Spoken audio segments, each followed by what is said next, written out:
సరిపోవు, ఖచ్చితంగా రాజకీయ అధికారం ఉండాలి. దానికోసమే ఇవాళ తెలంగాణ రాష్ట్ర సేన మీ ముందుకు వచ్చిందని చెప్పి నేను సగర్వంగా ప్రకటిస్తూ ఉన్నాను.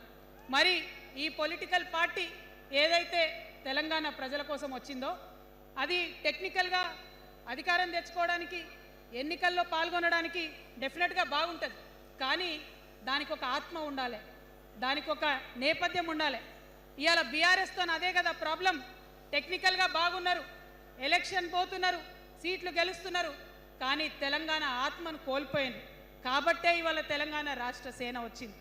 నేను తెలంగాణ ప్రజలందరికీ చేతులు జోడించి నమస్కరించి ఒక మాట చెప్తున్నా, హార్ట్ఫుల్గా చెప్తున్నా, నా హృదయాంతరాల నుంచి ఒక మాట చెప్తా ఉన్నా.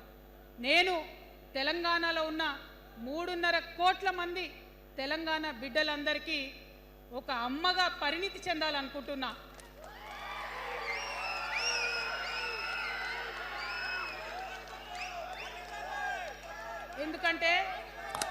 ఎందుకంటే ఒక అమ్మతనంతో పరిపాలన జరిగినప్పుడే బిడ్డలకి ఏదైనా కష్టం వస్తే అమ్మ హృదయం బద్దలవుతుంది. అటువంటి దుఃఖంతో పరిపాలన జరిగినప్పుడే, అటువంటి సంవేదనతో పరిపాలన జరిగినప్పుడే, అటువంటి ఆర్తితో పరిపాలన జరిగినప్పుడే రాష్ట్రం ముందుకు పోతుంది, రాష్ట్రంలో ఉన్న ప్రజల కష్టాలు తీరుతాయి. ఇవాళ ఎన్నిసార్లు ఎన్ని రకాలుగా ఆలోచన చేసినా మన తెలంగాణ రాష్ట్రంలో అనేక రోజుల నుంచి, అనేక సంవత్సరాల నుంచి ఒక భూస్వామ్య వ్యవస్థ నడిచింది. మనకు తెలుసు, అనేక రకాల పోరాటాలు వచ్చినాయి. సమానత్వం కోసం ప్రయత్నం చేసినాం, పోరాడుతూనే ఉన్నాం.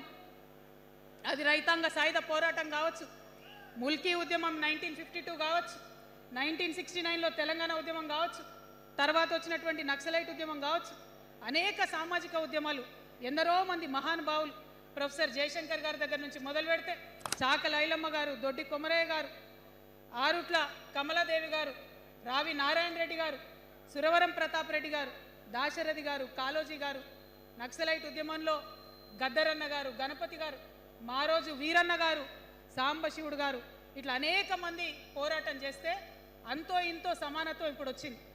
మలిదశ తెలంగాణ ఉద్యమంలో కేసీఆర్ గారు, అట్లానే ప్రాణాలు ఇచ్చినటువంటి ఇషాన్ రెడ్డి గారు, యాదయ్య కావచ్చు, సువర్ణ కావచ్చు, అనేక మంది కొట్లాడితేనే ఇవాళ తెలంగాణ రాష్ట్రం వచ్చింది. వీరికన్నా ముందు మరి మీ అందరికీ తెలుసు, సమ్మక్క సారలమ్మ దగ్గర నుంచి మన దగ్గర సామాజిక ఉద్యమాలు నడిచినాయి. కొమరం భీమ్ కావచ్చు, సమ్మక్క సారయ్య కావచ్చు, సారలమ్మ కావచ్చు, షోయబుల్లా ఖాన్ కావచ్చు, మగ్దూం మొయ్యుద్దీన్ కావచ్చు, ఇట్లా అనేక మంది కొట్లాడితే కొంచెం సమానత్వం వచ్చింది. కొండా లక్ష్మణ్ బాపూజీ గారిని తెలుసుకోవాలి, పండుగ సాయన్నని తెలుసుకోవాలి, సర్వాయి సర్దార్ పాపన్న గౌడ్ని తెలుసుకోవాలి. ఇట్లా అనేక మంది కొట్లాడి, పంతు నాయక్ గారు ఉన్నారు, మరి ఇట్లా ఆదివాసీ వీరులు అనేక మంది ఉన్నారు, బియ్యాల జనార్దన్ రావు ఉన్నారు, ఆదివాసీల కోసం కొట్లాడినటువంటి బిడ్డ. వీరందరినీ కూడా వారి స్ఫూర్తిని తీసుకుంటాం. రాజ్యాంగబద్ధంగా రాజకీయ శక్తితోని పోరాటాలు మిళితం చేసి, ప్రజా పోరాటాలు మిళితం చేసి మనం కలలుగానేటటువంటి సామాజిక న్యాయ తెలంగాణను సాధిస్తామని మళ్ళొకసారి సగర్వంగా ప్రకటన చేస్తూ ఉన్నాం. మరి వాళ్ళ తెలంగాణ రాష్ట్ర సేన మీ ముందుకొచ్చిందంటే ఉట్టిగానే రాలే. తెలంగాణలో ఏం జరుగుతుందో ఒకసారి తెలుసుకోవాలి, మనం ఆలోచన చేసుకోవాలి, అర్థం చేసుకోవాలి. ఎన్ని పార్టీలు ఉన్నాయి? 3 పార్టీలు ఉన్నాయి. భారతీయ జనతా పార్టీని తీసుకుందాం. ఆ బీజేపీ అనే పార్టీ